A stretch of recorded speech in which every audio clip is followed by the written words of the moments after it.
warahmatullahi wabarakatuh. Terima kasih Bu Sakinah, Pak pimpinan dan juga anggota Komisi 10, para tamu, mitra dari Kementerian Pendidikan dan Kebudayaan, Kementerian Dalam Negeri, BKN, dan juga dari Kementerian Keuangan.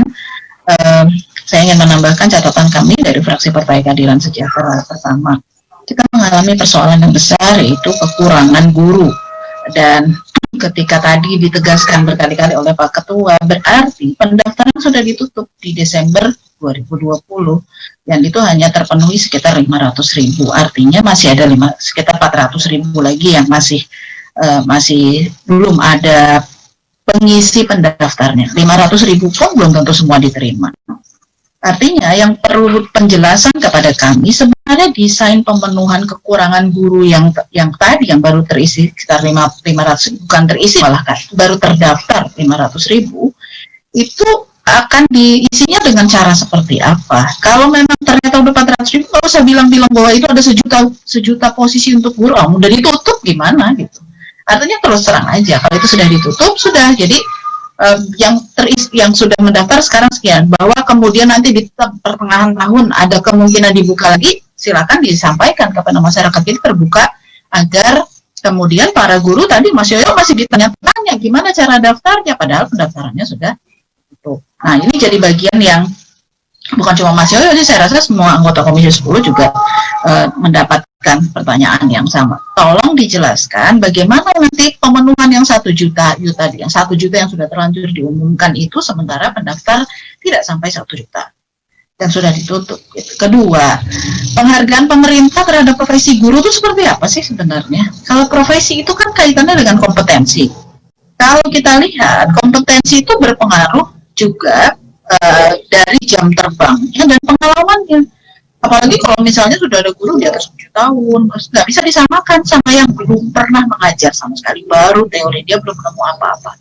Jadi kalau menurut kami, ketika kemudian kita bicara tentang beliau-beliau yang sudah mengajar lebih dari 7 tahun saja sebagai guru honorer, itu sebetulnya adalah bagian dari penghargaan kita terhadap profesi yang mereka jalani.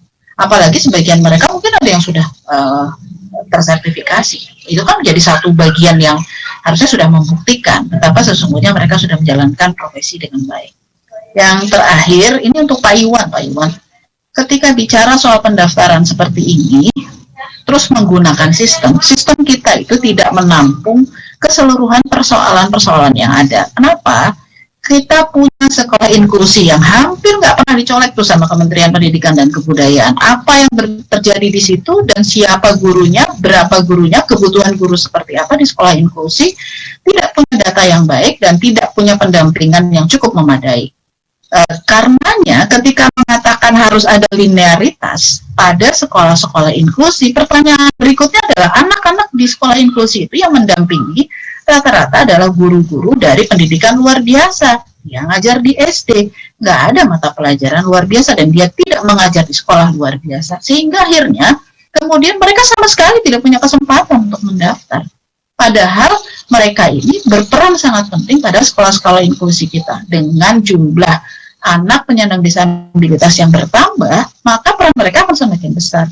Ini jadi sebuah hal yang harusnya sangat dicermati oleh Dirjen GTK, dalam hal ini Kementerian Pendidikan dan Kebudayaan, bahwa bab-bab tertentu terkait dengan kondisi lapangan tolong dikenali dengan baik sehingga kemudian tidak menzalimi orang yang memang sudah bekerja dengan luar biasa, menunjukkan kegigihannya, profesionalitasnya, tapi semata-mata gara-gara administrasi dianggap sebagai orang yang tidak layak. Itu jadi catatan kami semua. Itu Pak pimpinan dari fraksi Partai Keadilan Sejahtera, saya Lady Hanifah dari daerah pemilihan Jawa Barat 1, Kota Bandung, Kota Cirebon. Terima kasih. Assalamualaikum warahmatullahi wabarakatuh. Baik, izinkan saya mungkin memberikan catatan ringan saja kepada Pak Dirjen GTK, kepada juga dari Kementerian Keuangan, Kemendagri, BKN, dan juga Kemenpan RB. Saya pikir hampir semua fraksi dalam konteks ini berbicara hal yang sama. Bahwa perjuangkanlah formasi CPNS bagi para guru-guru honorer, terutama yang sudah bertugas selama lebih dari 5 tahun ke atas. Apa yang disampaikan Pak Fikri tadi lebih detail lagi, ada bagaimana proses payung hukum, peraturan, janji-janji yang sudah dilakukan sampai saat ini. Mungkin kalau kita menyimak sedikit, Bapak Ibu yang saya hormati, Pak Jokowi ketika terpilih kembali mungkin sebagai presiden, itu mungkin 50% guru itu membantu Pak Jokowi. Tentu dengan harapan bahwa dunia pendidikan akan berkembang dan juga dengan harapan bahwa mereka punya kesempatan untuk maju. Yang kedua, ini yang perlu saya sampaikan karena semua sudah berbicara banyak. Di tengah pandemi saat ini, yang harus kita lihat justru inilah kesempatan bagi negara untuk melakukan sebuah change, sebuah perubahan. Dan perubahan di depan mata itu adalah industri 4.0. Dan industri 4.0 itu ujung-ujungnya adalah beradaptasi dengan perubahan, which is artinya adalah pendidikan menuju kepada perubahan. Siapa yang mampu mendidik? Guru. Jadi kalau kita berbicara, manfaatkanlah momentum PJJ ini. Momentum kita tidak bisa membangun infrastruktur, tidak bisa membangun pertambangan, tidak bisa membangun migas. Ayo, kita angkat dunia pendidikan ini. Beri kesejahteraan kepada para gurunya melalui pengangkatan PNS, melalui peningkatan kesejahteraannya. Karena ingat, GDP kita hampir 60% itu adalah household consumption, atau kita sebutnya adalah belanja rumah tangga. Artinya ketika para guru yang tadinya honorer hanya bergaji 150.000, 300.000, sekarang tiba-tiba dia bisa mendapatkan nilai, mendapatkan pendapatan setara UMR, maka mereka akan belanja. Dan yang paling penting lagi adalah untuk mengembangkan ekonomi ini, maka perlu ada pendampingan UKM. Perlu ada pendampingan pembelajaran bagi masyarakat untuk how to survive di dalam era pandemi ini. Kasih titip kepada para guru untuk mendampingi masyarakat. Bagaimana caranya agar bisa survive? Apakah itu pembelajaran mengenai UKM, pembelajaran mengenai mencari bentuk-bentuk jenis pekerjaan baru. Kenapa? Karena merekalah para guru adalah orang-orang yang terdidik. Mereka lah orang-orang yang terbiasa untuk day to day untuk memberikan pelajaran. Tanpa perlu ibaratnya kalau pemerintah lain kan, kalau ada bintek, maka semua harus ada SPJ. Kalau guru kan tidak perlu. Diberikan saja tugas, maka pasti akan mereka lakukan. Dengan syarat, hargai mereka. Angkatlah mereka menjadi haknya. Berikanlah kesejahteraan pada mereka. Jadi Bapak dan Ibu yang saya hormati, ini momentum yang harus diambil oleh negara.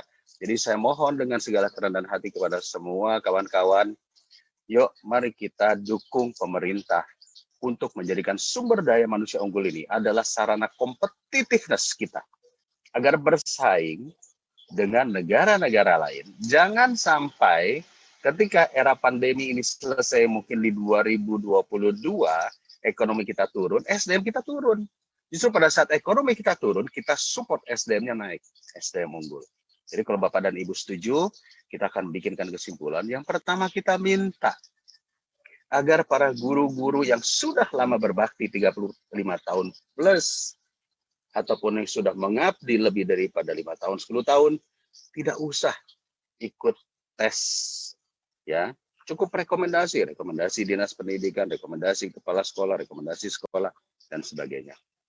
Lalu kemudian juga beri ruang untuk P3K ini bukan hanya untuk guru saja.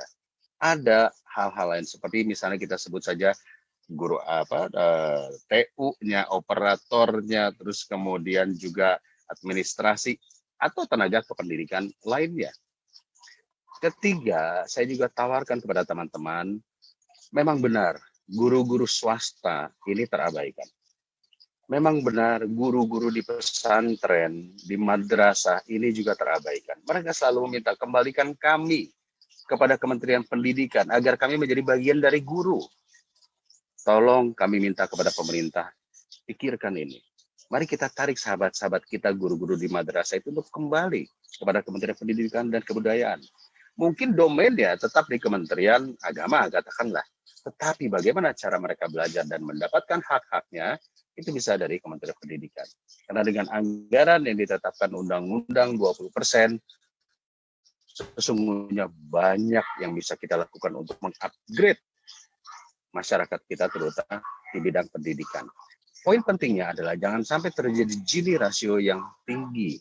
Ada satu gap sosial, apakah gap ekonomi ataupun gap pendidikan, antara orang yang satu dengan orang lainnya. Jadi ini saya apel, Bapak dan Ibu, saya tidak perlu lagi harus berteriak-teriak mengatakan, mari kita dukung guru-guru honorer. Tidak perlu, kita berjuang bersama-sama, kita cari solusinya. Saya yakin kita bisa mendapatkan solusinya. Itulah Bapak dan Ibu, juga para Pak Iwan, Pak Dirjen, juga dari BKN, Kemendagri, saya memberikan sesuatu visi lain, yaitu bagaimana menyelesaikan pandemi ini dengan mengalihkannya kepada pembangunan sumber daya manusia. Itu yang bisa saya tambahkan. Selanjutnya saya berikan kesempatan kembali kepada pemerintah. Dalam konteks ini mungkin kepada Pak Iwan, lalu kemudian kepada Kementerian, Kemenpan RB, lalu kemudian kepada Kemendagri, Kementerian Keuangan untuk memberikan tanggapannya. Saya persilahkan, Pak Iwan. Terima kasih, Pak Ketua. Assalamualaikum warahmatullahi wabarakatuh. Pertama-tama, terima kasih atas semua masukan dan penyampaian aspirasi-aspirasi yang telah disampaikan, dan tentunya sangat kami apresiasi supaya bisa lebih baik lagi ke depannya. Pada prinsipnya kita tentunya ingin terus untuk memperjuangkan bagaimana semua guru-guru kita bisa mendapat status yang lebih jelas, yang lebih baik, dan juga kesejahteraan yang juga semakin baik. Seleksi guru ASN P3K ini kita lakukan untuk bisa membenahi, selain juga menyelesaikan isu-isu guru, juga tadi juga disampaikan tentang tata kelola guru kita yang dengan konteks saat ini memerlukan kerjasama dari berbagai pihak secara kolaboratif. Juga pada konteks yang sama, ini merupakan bagian dari reformasi birokrasi untuk peningkatan kualitas layanan publik oleh aparatur sipil negara. Jadi kita juga melihat bahwa mungkin ini bukan solusi yang paling sempurna untuk yang bisa memuaskan semuanya, tapi memberikan harapan untuk bisa memecahkan masalah-masalah yang di atas tadi untuk saat ini. Kita tahu bahwa kebutuhan guru kita di sekolah negeri, supply dan demand-nya sudah lama ini perlu untuk dilakukan intervensi. Kebutuhan yang terjadi pada saat ini sudah mencapai, perhitungan kami sudah mencapai 1 juta guru yang perlu dilakukan sebenarnya perekrutan, namun mekanisme yang dilakukan mungkin perlu sebuah terobosan. Jadi ini mungkin terobosan untuk saat ini yang bisa mempercepat, mengakselerasi. Tentunya akan terus kita perbaiki dari tahun ke tahun supaya bisa lebih baik lagi, seperti yang tadi Pak Ketua sampaikan bahwa kita harus terus berkomitmen bersama-sama untuk mewujudkan hal tersebut. Dalam konteks skema aparatur sipil negara P3K ini sesuai dengan Undang-Undang ASN 5 tahun 2014, ini merupakan visinya sebuah tenaga profesional yang akan menjawab kebutuhan-kebutuhan layanan publik yang kita butuhkan, dan dalam hal ini untuk layanan pendidikan. Visi dari reformasi birokrasi adalah untuk mendorong produktivitas dari aparatur sipil negara, sehingga bisa meningkatkan kualitas layanan publik dalam hal pendidikan, tentunya layanan kepada murid-murid kita, bagaimana memperjelas status mereka supaya menjadi lebih baik lagi sebagai aparatur sipil negara dan meningkatkan, ini yang mungkin terpenting, kesejahteraan guru-guru kita. Karena pendapatan yang sangat tidak layak yang kita tahu, yang ingin kita pecahkan dengan solusi dengan rekrutmen ASN P3K ini. Secara nasional pun juga kita ingin menata kebutuhan guru dan juga distribusi guru supaya bisa lebih baik lagi. Sehingga mendorong semua dari kita untuk berkolaborasi bersama-sama, pelayanan tadi, tata kelola bisa terjadi dengan baik. Beberapa mungkin hal yang nanti mungkin akan kita jawab secara tertulis, tapi ada beberapa yang ingin saya respon pada saat ini. Pertama, terkait dengan pendaftaran. Saya ingin mengklarifikasi sekali lagi bahwa semua guru honorer, baik negeri dan swasta, itu berhak untuk ikut seleksi P3K. Dan jumlah guru yang kita lihat potensinya tentunya ada 742 ribu yang ada di negeri dan sekitar 800.000 lebih yang ada di swasta. Lalu yang kalau mereka nantinya direkrut menjadi P3K tentunya bisa mengikuti seleksi PNS sesuai dengan syarat CPNS, dan formasi CPNS sekali lagi kita tekankan tetap akan dibuka untuk guru. Jadi isu-isu yang mungkin berkembang sebelumnya yang mungkin menimbulkan apa tadi istilah dari Pak Putra itu mungkin keresahan gitu ya, itu mungkin bisa kita klarifikasi di sini. Lalu pendaftaran kalau tidak ada NUPTK bisa menggunakan NIK. Jadi sebenarnya ini juga sebuah hal yang untuk memudahkan. Tadi ada catatan bahwa NUPTK menjadi ganjalan. Saya ingin menegaskan lagi di sini, kalau NUPTK-nya tidak ada bisa menggunakan NIK. Karena kami pun juga tahu NUPTK juga hal yang bisa menjadi kendala nantinya. Apa yang bisa sama-sama kita lakukan tentunya menguatkan semangat untuk para guru-guru kita untuk mempersiapkan diri untuk melakukan seleksi ini. Nah, khususnya bagi kami di Kemendikbud, mungkin memang ada kita ingin mengakui pengabdian para guru-guru kita yang sudah lama berjuang dan mengabdi. Namun kompetensi minimum yang kita inginkan tentunya kalau seorang guru mengajarkan bidang ilmu tertentu, kompetensi minimumnya bisa kemudian dilihat melalui sebuah asesmen yang terukur. Ini yang menjadi juga salah satu syarat dari mekanisme ASN P3K. Dan ini yang ingin kita sebagai sebuah profesi yang ingin kita terus layanan profesinya kita pastikan bahwa itu sudah kemampuan minimumnya, bukan yang harus yang paling baik ya, tapi minimumnya itu sudah terpenuhi. Tentang ini juga mungkin ada kekhawatiran dalam persaingan dengan guru-guru honorer yang ada yang tua, ada yang muda. Yang bisa saya sampaikan di sini adalah kita akan mengkhususkan bahwa guru-guru honorer akan lebih diarahkan untuk mengisi posisi lamaran di tempat mereka bertugas pada saat ini. Jadi artinya ini pun juga bisa nanti lebih memudahkan pada guru-guru kita supaya tidak terlalu khawatir dengan persaingan tersebut. Terkait dengan guru swasta, nah ini juga tadi perlu disampaikan juga berkali-kali. Sekali lagi tujuan utama dari pembukaan seleksi P3K ini, kita selain memenuhi kebutuhan guru adalah untuk meningkatkan kesejahteraan guru-guru yang kompeten yang namun saat ini tidak bisa dibayar dengan layak. Selama kesejahteraan guru terjamin, sebenarnya ini tidak perlu menjadi sebuah isu, karena misi kita bersama-sama adalah bagaimana meningkatkan kesejahteraan guru-guru kita.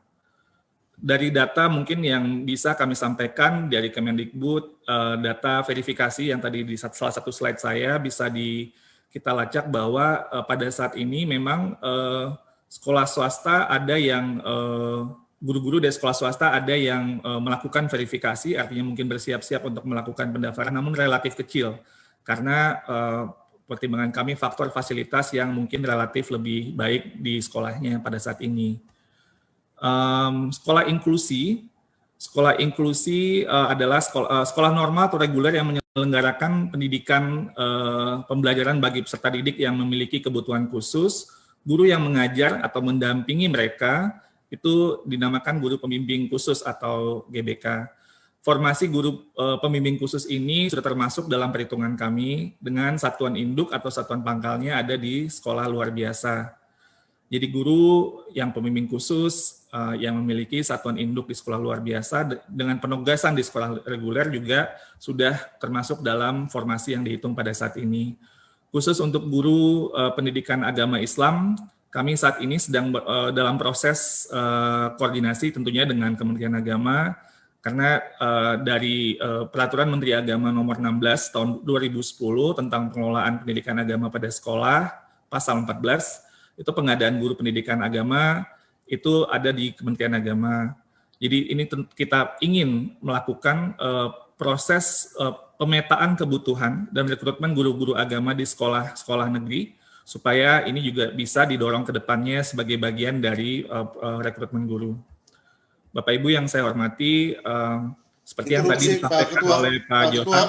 Izin Pak Ketua, melalui Pak Ketua, interupsi Iya, Pak. sedikit karena Andreas. ya, terima kasih Pak Dede. Berkaitan dengan pendidikan guru agama, karena tadi seperti yang dijelaskan itu di kelompok agama Islam. Saya mendapat titipan banyak pertanyaan, terutama dari teman-teman dari NTT, dari Indonesia Timur, untuk pendidikan guru agama yang bukan Islam, karena mereka juga selama ini statusnya itu ada di 2 kementerian. Nah, mohon ini diklarifikasi Pak Dirjen, karena di dalam proses ini seolah-olah mereka tidak mendapat, ya itu tadi kalau istilahnya Ibu Ilisa, porsi dari kemungkinan untuk ikut atau pengangkatan di P3K atau di PNS nanti. Mohon ini dijelaskan sehingga untuk yang pendidikan agama non-Islam pun dilibatkan di dalam proses ini. Terima kasih. Pak Ketua, izin Lydia sekaligus. Ya, boleh? Ya, bagaimana, Bu? Terima kasih. Tadi penjelasannya Pak Iwan terkait dengan guru sekolah inklusi. Kalau dinyatakan bahwa guru sekolah inklusi itu menginduk kepada sekolah luar biasa, menurut saya itu sangat tidak tepat. Sekolah luar biasa kita jumlahnya terbatas pertama, dan yang ditempatkan di sekolah luar biasa pada saat ini, bahkan di sekolah luar biasa swasta itu sebagian besarnya adalah guru-guru PNS, karena tidak banyak sekolah luar biasa yang negeri yang dimiliki. Kedua, ketika bicara sekolah inklusi, itu bukan guru dari sekolah luar biasa diperbantukan ke sekolah umum, melainkan dia harus memiliki sendiri. Makanya itu kan amanat undang-undangnya, Undang-Undang 8 tahun itu jelas-jelas memerlukan adanya unit layanan disabilitas di tiap kota kabupaten. Konteksnya adalah untuk tadi mempersiapkan, sebab guru sekolah luar biasa bebannya sudah luar biasa, ditambah lagi nanti harus memberikan pendampingan pada sekolah inklusi. Nggak mungkin, Pak, itu nggak realistis. Karenanya yang menjadi satu hal yang sangat penting menurut saya adalah bagaimana membuat sebuah skema di mana guru pendamping yang tadi disebutkan, terutama misalnya untuk SD, itu diperlukan lulusan pendidikan luar biasa. Saya pikir ini menjadi catatan penting loh, Pak. Jangan menganggap tugasnya guru sekolah luar biasa itu ringan, Pak. Berat, Pak. Itu ditambah lagi harus memberikan pendampingan.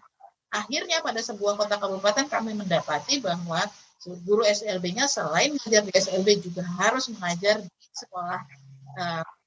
Nah, itu nggak realistis menurut saya. Jadi itu. Pak Iwan, silakan Pak Iwan. Baik, terima kasih Pak Ketua dan Bapak Ibu semua tadi atas masukan-masukan tambahannya. Pak Andreas, saya sampaikan bahwa diskusi untuk guru agama ini sudah termasuk, Pak. Jadi itu satu ini semuanya gitu ya, secara keseluruhan dengan dialog kami di Kementerian Agama. Jadi itu satu paket sebenarnya. Jadi bukan hanya guru agama Islam saja. Terima kasih Pak sudah menyampaikan. Bu Ledia, guru inklusi ini memang salah satu hal yang ingin kita bikin sebuah roadmap-nya, Bu Ledia, untuk guru berkebutuhan khusus ya, atau special needs education. Jadi kita mungkin bisa nanti, Bu Ledia juga bantu ngasih masukan-masukan kepada kami, kita dialog tentang gimana nih untuk skema untuk pelayanan kepada anak-anak yang berkebutuhan khusus, sehingga kita bisa melakukan layanan ini dengan lebih baik secara berkelanjutan. Kita bikin roadmap-nya sama-sama ya Bu Ledia tentang ini. Ini juga salah satu catatan di salah satu direktorat saya yang sudah kita identifikasi untuk dibikin, karena special needs education ini atau pendidikan berkebutuhan khusus ini adalah salah satu fondasi yang bisa membuat kita lebih memahami tentang keberagaman murid. Jadi ilmu special needs education ini adalah ilmu yang strategis sekali untuk bisa meningkatkan mutu pendidikan kita secara umum. Jadi teman-teman di LPTK, lalu kemudian semua organisasi dan semua praktisi, termasuk kita semua yang ada di sini yang memang memiliki concern dengan kebutuhan khusus, ayo kita sama-sama nanti kita lakukan dialog ini sama-sama. Jadi kemudian jadi jelas roadmap-nya apa, timeline-nya seperti apa, dan sebagainya. Gitu ya, Bu Ledia. Dan Ibu Bu Himatul ya, terima kasih Himatul Alia, terima kasih Bu atas masukannya tentang ini, nanti kita juga akan jadi perhatian juga. Pak Ketua, mungkin saya hanya menutup nanti di akhir ini. Tadi kutipan dari Pak Johar Arifin bahwa guru adalah masa depan bangsa, dan tadi Pak Ketua juga menyampaikan tentang industri 4.0 dan sebagainya. Guru memang adalah tempat sandaran kita untuk pendidikan anak-anak kita, untuk menjadi SDM-SDM unggul kita yang akan membawa Indonesia maju. Kami sekali lagi ingin menegaskan bahwa guru ini adalah profesi yang mulia. Guru adalah profesi yang terhormat. Status sosial ekonomi para guru harus terus sama-sama kita perjuangkan. Komitmen kita semua sudah jelas untuk memperjelas status mereka, meningkatkan kesejahteraan guru-guru kita. Pengabdian guru-guru kita yang sudah lama mengajar anak-anak kita, yang mengabdi dalam kondisi yang sangat tidak layak ini harus kita rubah. Dan ini mungkin bukan solusi pada saat ini, solusi yang paling sempurna, namun ini adalah sebuah opsi yang bisa memberikan harapan dan kesempatan untuk kepastian status dan peningkatan kesejahteraan guru-guru kita. Mungkin itu yang bisa saya sampaikan, Pak Ketua. Terima kasih. Assalamualaikum warahmatullahi wabarakatuh.